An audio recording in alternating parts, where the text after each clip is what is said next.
தமிழ் வாழும் அன்பு நெஞ்சங்களே, நீங்கள் வாழ்க, மனம்போல் வாழ்க என்று எங்கள் வணக்கத்தை தெரிவித்து உங்கள் அனைவரையும் எமது அமுதே தமிழே யூடியூப் சேனலின் முதலாவது பதிப்பாக சோதிட விடயங்களை அலசி ஆராயும் நிகழ்ச்சிக்கு பெரும் மகிழ்ச்சியுடன் வரவேற்கிறோம்.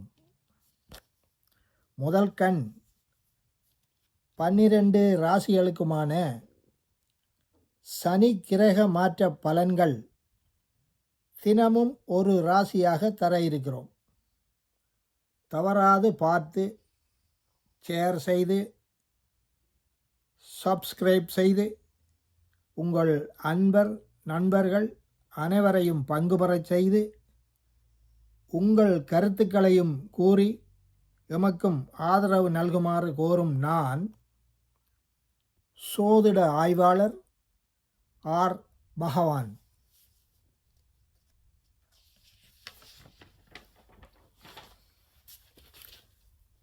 சனி மாற்றம். சனி என்றவுடன் எல்லோரும் அச்சப்படுவதும் கவலைப்படுவதும் நாம் காணும் நிதர்சனமாக உள்ளது. ஆனால் இந்த அச்சமும் பயமும் தேவையில்லை என்றே நான் கூறுவேன்.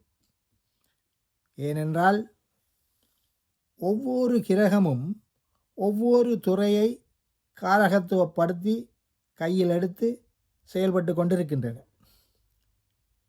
அந்த வகையில் சனியானவர் நீதித்துறையை கையில் எடுத்து நீதிபதியாக செயல்பட்டு அவரவர் செய்த நன்மை தீமையின் கர்ம கணக்கின்படியே தீர்ப்பு வழங்குகிறார். எனவே அராஜகம், அநியாயம், சமூக விரோத செயல்கள், கொலை, கொள்ளை, களவு என்று பலவித பாதகங்களை செய்தவர்களுக்கு அவரவர்களுடைய ராசி பிரகாரம் 7.5 சனி காலம், அஷ்டம சனி காலம், அர்த்தாஷ்டம சனி காலம் என்று வரக்கூடிய வேளைகளில் இந்த தீர்ப்பை வழங்குகிறார். மற்றபடி தீவினைகள், பாதக செயல்களில் ஈடுபடாதவர்கள், கர்ம வினைகளை சரியாக செய்திருப்பவர்கள் அஞ்ச தேவையில்லை.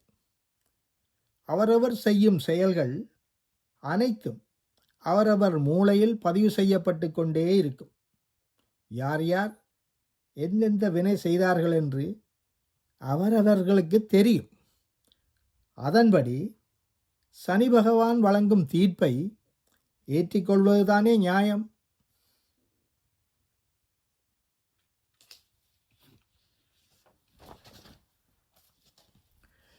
எனவே சனி மாற்ற பலன்களை அறிவோம். வாக்கிய பஞ்சாங்க கணிப்பின்படி 2026 மார்ச் மாதம் 6ஆம் தேதி முதல் இலங்கை இந்திய நேரப்படி காலை 8:03 சனீஸ்வரர் கும்ப ராசியிலிருந்து மீன ராசிக்கு பூரட்டாதி நட்சத்திரம் 4ஆம் பாதத்திற்கு பிரவேசிக்கிறார். அன்றிலிருந்து ஏறக்குறைய 2.5 வருடங்கள் மீன ராசியில் பயணம் செய்து 2028ஆம் ஆண்டு இறுதி வரை மீன ராசிக்கான தன் பணியை செய்வார். எனவே ராசி சக்கரத்தில் 12 ராசிகளில் முதல் ராசியாக மேசமே அமைவதால் மேச ராசியிலிருந்து ஆரம்பிக்கிறோம். எப்பொழுதும் உழைப்பையும் உயர்வையும் கருத்திற்கொண்ட மேடராசி அன்பர்களே, உங்கள் ராசிக்கு 12ஆம் இடமான மீனத்திற்கு சனி வந்து 7.5 சனி காலத்தை ஆரம்பிப்பதால் முழுவதுமாக விரயம் செய்ய வைத்து எம்மை நடுத்தெருவுக்கு கொண்டு வந்து விடுமோ என்று கலங்குவது எமக்கு தெரிகிறது. அப்படி யாரும் கவலைப்பட தேவையில்லை. நம்பிக்கையுடன் இருங்கள். 12ஆம் வீடு விரய வீடு. விரய சனி என்பது உண்மைதான். ஆனால் அந்த விரயத்திலும் சில விசேட விலக்குகள் உண்டு. இங்கு சனியானவர் எத்தகைய செலவுகளை தரக்கூடும் என்று பார்த்தால், சனியானவர் இருக்கும் இடம் மீனம். இது குருவின் வீடாக அமைவதால் இது ஒரு சுபஸ்தானம். எனவே அதிகப்படியான சுப செலவுகளே ஏற்படக்கூடிய இடமாகும். எனவே வீடுமனை வாங்குதல், வண்டி வாகனம் வாங்குதல், பொன் ஆபரணம், தங்க நகை கொள்முதல் என்பன ஏற்படலாம். இருப்பிலுள்ள பணத்தை செலவு செய்தல் ஆகலாம். கையிருப்பு இல்லாதவர்கள் லோன் எடுத்து கடன் பெற்று செலவு செய்துவிட்டு தவண முறையில் கட்டி முடிப்பதும் சுப செலவில் அடங்கும். அடுத்து சனியானவர் மேட ராசிக்கு 10ஆம் 11ஆம் இடத்ததிபதியாக இருப்பதால் தொழில் முயற்சி, மேலதிக வருமானங்களை எதிர்பார்த்து அதற்கான முதலீடுகளையும் செய்யலாம். அடுத்து மகிழ்ச்சிகரமான பிரயாணம், பிரயாண செலவு, உல்லாச பிரயாண செலவுகளும், அடுத்து திருமணம் போன்ற சுபகாரியங்கள் நடத்தல் அல்லது சுபகாரியங்களுக்கு நீங்கள் உதவுதல் போன்ற நல்ல விஷயங்களும், புண்ணிய காரியங்களுக்கான செலவுகளும் செய்வதற்கு இடம் உண்டாகும். எனவே குரு வீட்டிலிருந்து செய்யப்படும் செலவு, மீன ராசியிலிருந்து சனியால் ஏற்படுத்தப்படும் செலவு சுப செலவுகளாகவே, அத்தியாவசியமான செலவுகளாகவே அமையும். மேலும் சனியார் பார்வை 3ஆம் இடமான ரிஷிபம் மீது விழும். ரிஷிபம் மேட ராசிக்கு 2வது வீடு. இப்போது மீனத்திலிருந்து சனி சுக்கிரனுடன் ரிஷிபத்தை பார்வை செய்கிறார். இதனால் ரிஷிப ராசி பலம் பெறும், பொருளாதாரம் பெருகும், குடும்ப நலம் சிறக்கும். மேசராசி மாணவர்களுக்கு கல்வி சிறப்பு ஏற்படும். உயர் கல்வி கற்போர் கல்வியில் தேர்ச்சி பெற்று பட்டம் பெற யோகம் உண்டு. திருமணத்திற்காக காத்திருப்போர் திருமணமாகி குடும்பத்தை அமைக்க வாய்ப்புகள் அமையும். மேலும் சனியார் பார்வை 6ஆம் இடம் விழுவதால் மேசராசினர் உடல் ஆரோக்கியம் கவனிக்க வேண்டும், அவதானம் தேவை. அடுத்து சனியார் 10ஆம் இடமாக தனுசு ராசியையும் பார்ப்பார். தனுசு மேடத்திற்கு 9ஆம் இடமாக அமைவதால் தகப்பனார் வழி அல்லது மூதாதையர்களுடைய பூர்வீக சொத்துக்கள் வந்து சேர வாய்ப்புண்டு. மேலும் தகப்பனார் பேரன் பேத்தி வழி உடல் ஆரோக்கியம் பாதுகாக்கப்பட வேண்டும். சனி என்பவர் ஒரு மந்த கிரகம். எதையும் மெதுவாக தாமதமாகவே செய்யக்கூடியவர். இவர் 2.5 வருட காலம் மீனராசியில் இருப்பதால் அந்த காலத்தின் இறுதியில் அதிகமான செலவுகளை காட்டக்கூடும். அதுவரை பெரிய மாற்றங்கள் எதுவும் செய்ய வாய்ப்பில்லை. மேலும் 11வது வீட்டில் இருக்கும் ராகு இங்கு பலமாக இருப்பதால் சனியின் செயல்பாடுகளுக்கு தடை போடுவார். ராகு இங்கு 2026 டிசம்பர் 5ஆம் தேதி வரை செயல்படுவார். எனவே 2026ஆம் ஆண்டு முடியும் வரையான காலம் சனியால் அதிக பாதிப்புகள் ஏற்படாது எனலாம். மேலும் மேஷ ராசிக்கு சனி எப்படிப்பட்ட பலனை அதிகமாக செய்வார் என்பதை அவரவருடைய சொந்த ஜனனகால சாதகத்தை வைத்து அறியலாம். அதன்படி துலாம், மகரம், லக்ன வீடாக அமைய பெற்றவர்களுக்கு சனி எப்போதும் 80% நன்மையை செய்ய கடமைப்பட்டவர். கும்பம், ரிஷிப லக்கினத்தாருக்கு 60% சுபபலன்களை தர கடமைப்பட்டவர்.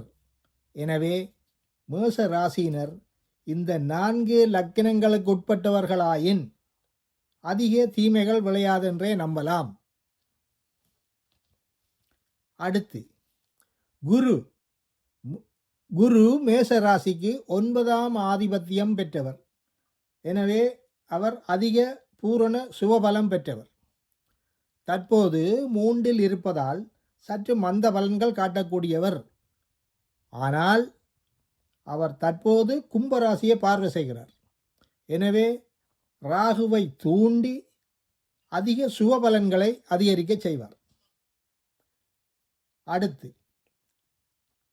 இந்த ஆண்டு 2026 ஜூன் மாதம் 2ஆம் தேதி வியாழ மாற்றம் ஏற்பட்டு வியாழன் மேஷ ராசிக்கு 4ஆம் இடம் செல்வார். அங்கிருந்து மீன ராசியையும் சனியையும் குரு பார்வை செய்வார். அதனால் சனியாரும் சுப பலன்களை செய்ய தூண்டப்படுவார். அதனால் 27ஆம் ஆண்டு ஜூலை வரை வியாழனுடைய பார்வையில் இருக்கும் சனியார் திருப்தியான காலமாக திருப்தியான பலன்களையே செய்வார். எனவே மேஷ ராசியினர் அதிகம் கவலைப்பட தேவையில்லை. மேலும் ஒரு சாதகத்தில் மகாதிசையும் ராசியின் நன்மை தீமையில் அதிக பங்காற்றும். 12 லக்கினங்களிலும் மேடராசி உள்ளவர்கள் பிறந்திருக்கின்றனர். லக்னத்தை கொண்டே ஒரு திசை சுப திசையா அல்லது கஷ்ட நஷ்ட சங்கடங்கள் தரும் திசையா என அறியலாம். அதன்படி மேட ராசியில் பிறந்தவர் அச்சுவினி பரணி கார்த்திகை 1ஆம் பாதம் என்னும் நட்சத்திரங்களில் பிறந்திருக்கிறார்கள். ஆரம்ப திசையாக அச்சுவினியில் கேது திசையும் பரணியில் சுக்கிர திசையும் கார்த்திகையில் சூரிய திசையாகவும் பிறந்தவர்கள் தற்போது இந்த திசைகளை கடந்து வெவ்வேறு திசைகளிலும் பயணம் செய்து கொண்டிருக்கிறார்கள். எனவே சாதகமான மகாதிசை நடப்பில் உள்ளவர்கள் சுபபலன்களை அதிகமாக அனுபவிக்க யோகமுண்டு. ஏனைய சங்கட திசைகளை கடந்து வருபவர்கள் அவதானமாக செயல்பட வேண்டியதுடன் இறைவனை வழிபாடு செய்வதன் மூலம் தீய பலன்களை தடுக்கலாம், குறைக்கலாம்.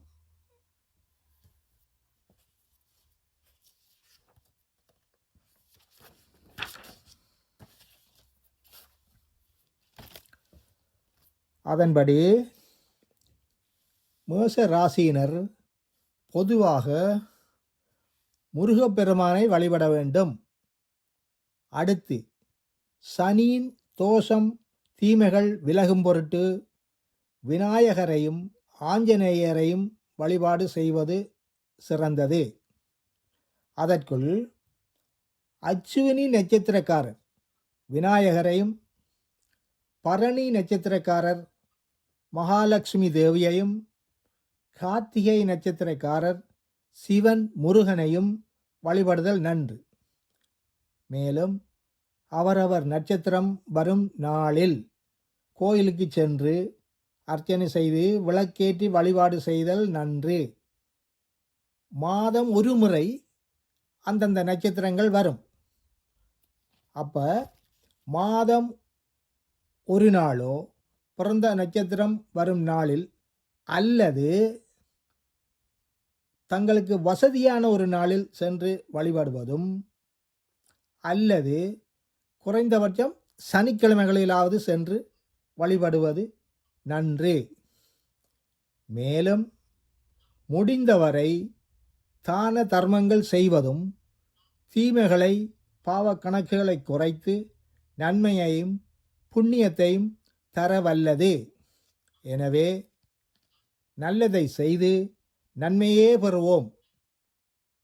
மீண்டும் அடுத்த பதிவில் உங்களை சந்திக்கின்றோம். மனம்போல் வாழ்க. நன்றி.